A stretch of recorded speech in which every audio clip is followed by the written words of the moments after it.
মংগলদৈত পুনৰ এঘৰীয়া কৰাৰ ঘটনা। এজন আজি মানে কি হয় আৰু এতিয়া আমাক যে এঘৰীয়া কৰিলে, গতিকে এঘৰীয়া কি কাৰণত কৰিলে আমাক কোনো মানে এগৰাকী বৃদ্ধাৰ মৃত্যুৰ পিছতে এঘৰীয়া কৰা হ'ল এটি পৰিয়ালক। গতিকে আমি কি দুখ কৰিলোঁ, ৰাইজে যদি কৈ দিলে হয়, মাতিছিলোঁ তেওঁলোকক, আহি পেলাই যদি ক'লে বৰ ভাল পালোঁ হয়। গতিকে আপোনালোকে আহিছে, আপোনালোকে আমাক এটা ন্যায় উপায় কৰি দিয়ক। মোৰ কিন্তু ল'ৰা ৰূপজ্যোতি ল'ৰাটোৰ নাম, তেওঁ লোৱাৰ কাৰণে আমি এতিয়া এঘৰীয়া। এইবাৰ এঘৰীয়াই নহয়, মোক আগেও দুবাৰ কৰিছে। মৃতকৰ জীয়ৰীৰ পুত্ৰই মুখাগ্নি কৰাৰ লগতে জীয়ৰীসকলে কাজকৰ্ম পতাই অপৰাধ হ'ল এটা পৰিয়ালৰ। একাংশ ৰাইজৰ মতে নিৰাম নোখোৱা লোকে কাজকৰ্ম অনুষ্ঠিত কৰিলে উদ্ধাৰ হ'ব নোৱাৰে পৰিয়ালটো। সেয়ে হীৰাপাৰা গাঁৱৰ বীৰেন্দ্ৰিকাৰ পৰিয়ালটোক এঘৰীয়া কৰিলে গাঁৱৰ ৰাইজে। পৰিয়ালটোৰ মৃতকৰ কাজকৰ্মত উপস্থিত নহ'ল গাঁৱৰ ৰাইজ। আনকি যিগৰাকী জ্ঞাতি কুটুম আছিল তেওঁলোককো একাংশই দাবী ধমকিৰে আহিবলৈ মানা কৰাৰ অভিযোগ। যোৱা 6 মাৰ্চত তুলেশ্বৰী ডেকা নামৰ এগৰাকী বৃদ্ধৰ মৃত্যু হৈছিল। মৃত্যুৰ দিনাখনেই শ্মশানত মৃতকৰ মুখাগ্নি কৰাক লৈ কিছু অপ্ৰীতিকৰ পৰিস্থিতিৰ সৃষ্টি হৈছিল। নাৰায়ণ ডেকা নামৰ এজন পুত্ৰ আছিল যদিও বৃদ্ধাগৰাকীৰ বহু বছৰৰ পৰা তুলেশ্বৰী ডেকাক চোৱা চিতা কৰা নাছিল। সেয়ে পুত্ৰৰ বিপৰীতে মাতৃক সমস্ত চোৱা চিতা কৰি আহিছিল তুলেশ্বৰী ডেকাৰ জীয়ৰীসকলে। যিহেতু জীৱিত সময়ত মাতৃৰ কোনো দায়িত্ব পুত্ৰই লোৱা নাছিল, সেয়েহে মৃতকৰ কাজকৰ্ম কৰিবলৈ জীয়ৰীসকলে দিবলৈ মান্তি নহ'ল। তাতেই লাগিলে কেনা। একাংশ সমাজৰ বৰমূৰীয়াৰ মতে জীয়ৰীয়ে কৰা শ্ৰাদ্ধখন বৈধ নহয়, সেয়েহে এইখন শ্ৰাদ্ধলৈ কোনো সমাজৰ লোক যাব নোৱাৰে। সেয়ে উপায় অন্তৰ হৈ পৰিয়ালটোৱে জ্ঞাতি কুটুম অবিহনে এগৰাকী পুৰোহিতক লৈ শ্ৰাদ্ধখন কৰিব লগা হৈছে। আনফালে পুত্ৰয়ো নিজাকৈ মাতৃৰ শ্ৰাদ্ধ অনুষ্ঠিত কৰিবলৈ যো জা কৰিছে। আনহাতে এঘৰীয়া কৰা বুলি অভিযোগ উত্থাপিত কৰা জীয়ৰীৰ মতেও অভিযোগ উত্থাপিত হৈছে যে তেওঁলোকে মনে সজা কথা বুলি মন্তব্য কৰে স্থানীয় ৰাইজে। এতিয়া কোন সঁচা কোন মিছা পৰৱৰ্তী সময়তহে ওলাই পৰিব। মোৰ নাম শ্ৰী শান্তি শইকীয়া আৰু ঘৰ ধুলা হীৰাপাৰাত, আৰু মোৰ এখন নিজৰ মা ঘৰ, আৰু মোৰ বিবাহতে মোৰ ঘৰখন অলপ দূৰত বাৰু, কিন্তু এইখন মোৰ নিজৰ মাৰ ঘৰ। মাক এঘৰীয়া কৰিছে। কিহৰ কাৰণে কৰিছে? মোৰ ডাঙৰ বাইদেউ ল'ৰা মাক মানে সৎকাৰৰ মুখাগ্নি কৰাৰ কাৰণে এঘৰীয়া কৰিছে। ঘটনাটো কেনেকুৱা মানে মা অত বছৰ অকলে থাকিল, চোৱা চিতা কৰা কোনো কিছু নাই। আমি ছোৱালী 5জনী মিলি, এতিয়া ছোৱালী 5জনী 2জনী বাৰু নাহে বাৰু, আমি তিনিজনীয়ে চোৱা চিতা কৰোঁ। তেওঁলোক অলপ দূৰতো বিয়া হৈছে, হ'লেও মানে আমাৰ বাইদেউ বকো 6 গাঁৱত থাকে। মাক তাই তাৰ পৰা আহিও চোৱা চিতা কৰে, আৰু ৰাতি বাইদেৱে চোৱা চিতা কৰে, দিনটো মই চোৱা চিতা কৰোঁ মাক। তেনেকৈ মাৰ এনেকৈ কোনো বেমাৰ আজাৰ নাছিলে বাৰু, অলপ হাই প্ৰেছাৰটো আছিলে মাৰ। হ'ল 7 মাৰ্চত মা ঢুকাল 4:40-ত। ঢুকোৱাৰ পিছত ইয়াৰ পৰা এইখন চোতালৰ পৰাই মাক সৎকাৰৰ কাৰণে নিয়া হ'ল। সৎকাৰৰ সময়ত শ্মশানতে মানে চোতালতে মানে আমাৰ অসমীয়া পৰম্পৰা মতে প্ৰাৰ্থনা কৰা হয়, আৰু কোনে কাম দহা ধৰিব আৰু জ্ঞাতি ধৰা হয়। সেই হিচাপে গোটেইখিনি কাম সম্পূৰ্ণ কৰি শ্মশানত নিয়া হোৱাৰ পিছত শ্মশানত মানে সৰু দাদাহী এটা মানে এখন মানে হাংগামা সৃষ্টি কৰি দিয়ে। কাজিয়া সূত্ৰপাত হয়। মানে কাজিয়া সূত্ৰপাত এইটোৱে হয় যে কাম দহা মই ধৰিম, সেনেকুৱা এটা সূত্ৰপাত হয়। তেতিয়া আমি বাধা প্ৰদান কৰাত, এতিয়া ডাঙৰ দাদা ল'ৰাক ধৰিব দিয়ে প্ৰৱেশ টকা, তাতে আমি বাধা প্ৰদান কৰা নাই। তেওঁক মই আগুৱাই লৈ যাওঁ, মানে চুজি লৈ যাওঁ। লৈ যোৱাৰ পিছত সৰু ভায়েকে তাক মানে মোৰ হাতৰ পৰা টানি আজৰি আনে যে খুৰাই কৰিব বুলি। এতিয়া গম পালোঁ যে এতিয়া ৰাইজ আমাৰ ঘৰত অহা নাই। এতিয়া কালি আমাৰ মাৰ দহা আছিলে, দহাত মানে আমাৰ জ্ঞাতি বহুতেই প্ৰয়োজন হয়। জ্ঞাতিক যেতিয়া মাতিব গ'লোঁ, তেতিয়া আমাৰ কংগ্ৰেছৰ নেতা হীৰাপাৰা গাঁৱৰে 5 নম্বৰ ৱাৰ্ডৰ মেম্বাৰ শ্ৰী নৱজ্যোতি ডেকাই তেওঁলোকক বাধা প্ৰদান কৰে যে তোমালোকে যদি তাতে যোৱা, কাজঘৰীয়াত যোৱা, তোমালোকৰ 5 বছৰৰ কাৰণে এঘৰীয়া কৰা হ'ব বুলি তেওঁলোক ভয়তে নাহিল। এতিয়া এঘৰীয়া কৰা প্ৰস্তাৱটো কালি ভালকৈ পালোঁ। আৰু দ্বিতীয়তে শ্ৰী মনেশ্বৰ ডেকা, আমাৰ গাঁৱৰে এজন ভাল মুখীয়া জনা বুজা মানুহ। তেওঁক শ্মশানত যোৱা নাই, দেৱেন শইকীয়া শ্মশানত যোৱা নাই, হীৰেণ ডেকা শ্মশানত যোৱা নাই। তেওঁলোকে আমাক কোনো কথা অৱগত নকৰাই এবাৰ নহয় দুবাৰকৈ তেওঁলোকে মিটিং কৰি, আমাৰ ওপৰত মিটিং কৰি তেওঁলোকে আমাক এঘৰীয়া কৰিছে। কিন্তু আমাৰ মিটিঙত কোনো পথে আমাক মানে অৱগত কৰা নাই যে মিটিঙত আহিব লাগে বা মাতিছে। কিন্তু আমাৰ যেতিয়া আমি গম পালোঁ ইটো মুখে সিটো মুখে আমাৰ এঘৰীয়া কৰিছে, আমাৰ ঘৰত ৰাইজ অহা নাই, সেই মুহূৰ্তে আমি ৰাইজ মাতিছিলোঁ। ৰাইজ আমাৰ ঘৰত অনুপস্থিত থাকিল, ৰাইজ আমাৰ ঘৰত নাহিল। তাৰপিছত এতিয়া এই ঘটনা আৰু মানে ঘটনা এইটোৱে মানে এতিয়া বাইদেউ ল'ৰাই মুখাগ্নি কৰাৰ কাৰণে আমাক এঘৰীয়া কৰিছে। এতিয়া মোৰ কিন্তু একো ৰিজন নাই মোক কিহৰ কাৰণে এঘৰীয়া কৰিছে। এতিয়া বাইদেউ এবাৰ নহয় দুবাৰ নহয়, এই লিলিমা ডেকা 3বাৰকৈ এঘৰীয়া কৰিলে। এইবাৰ ফাৰ্ষ্ট টাইম মোক কৰিছে। কিভাৱে বান্ধি দিছে এবছৰৰ কাৰণে। হয়, নাই, একো লিখিতভাৱে জনোৱা নাই।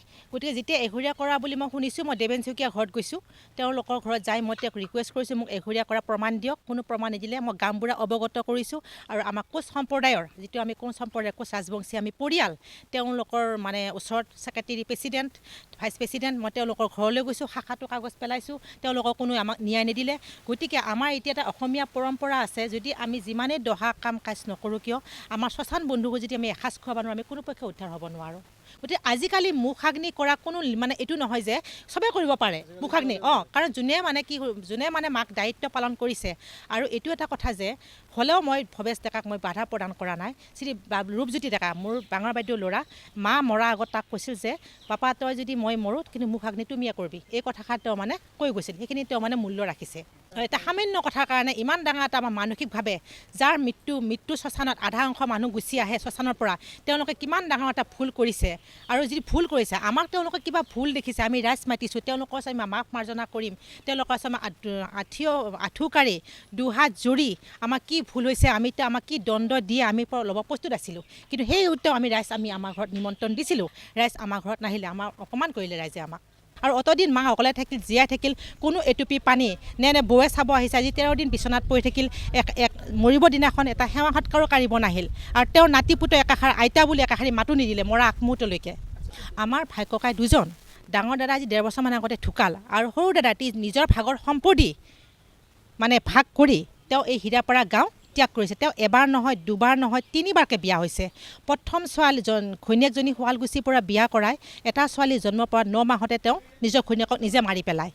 দাদা আহিছে মৃত্যু দিনাখন, তেওঁ শ্মশানত গৈছে। শ্মশানত যোৱা ৰাইজে তেওঁক একচেপ্ট কৰা নাই কিহৰ কাৰণে? তেওঁক ৰাইজে ল'ব নোৱাৰে, কাৰণ তেওঁ সমাজৰ বিৰোধী, কাৰণ তেওঁ এবাৰ নহয়, দুবাৰ নহয়, 3বাৰকৈ বিয়া হৈছে।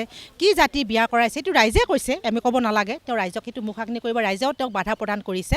কিন্তু বাধা প্ৰদান কৰিলেও মানে কি হৈছে, মোৰ ডাঙৰ দাদা ল'ৰা শ্ৰী ভৱেশ ডেকাক মুখাগ্নি কৰাবৰ কাৰণে মানে তেওঁলোকে প্ৰস্তুত কৰাইছে। কিন্তু প্ৰস্তুত কৰাৰ পিছত মই টানি আজুৰি লৈ যোৱাত সৰু ভায়েকে টানি আজুৰি লৈ আহিছে যে কৰিব দিয়া নহ'ব বুলি। আৰু মুখাগ্নি নকৰাই নাই, তেওঁলোকে মুখাগ্নি নকৰে, মুখাগ্নি কৰা বুলি ৰাইজে ধৰি লৈছে। গতিকে আমি গোটেইখিনি যি জোঁৱাই, গতিকে নাতি পুতি লগ লাগি মাৰ কৰ্মখিনি সম্পূৰ্ণ কৰিম বুলি আমি এটা সিদ্ধান্ত লৈছোঁ। আৰু ইতিমধ্যে কৰি গৈ আছোঁ। আৰু এতিয়া মূল কাৰণ হৈছে মানে কি হয়, এতিয়া আমাক ৰাইজে এঘৰীয়া কৰিছে, হ'লেও ৰাইজে এঘৰীয়া কৰিছে যদিও মানে এতিয়া লিলিমা ডেকা, শ্ৰী শান্তি শইকীয়া, মোক উদ্দেশ্য হৈছে আমি শ্মশানত গৈ মানে বাবলুক মুখাগ্নি কৰাটোৱে মেইন উদ্দেশ্য। মানে ডাঙৰ বাইদেউৰ ল'ৰাই মুখাগ্নি কৰাটো অপৰাধ, মানে সেইটো কৰিব আমি নালাগিছিল। সেই অপৰাধত মানে শ্ৰী লিলিমা ডেকা আৰু শ্ৰী শান্তি শইকীয়াক এঘৰীয়া কৰা হৈছে। কিন্তু এঘৰীয়া কৰিছে, কিন্তু আমাক কোনো মৌখিকভাৱে কৰিছে, কোনো লিখিত দিয়া নাই।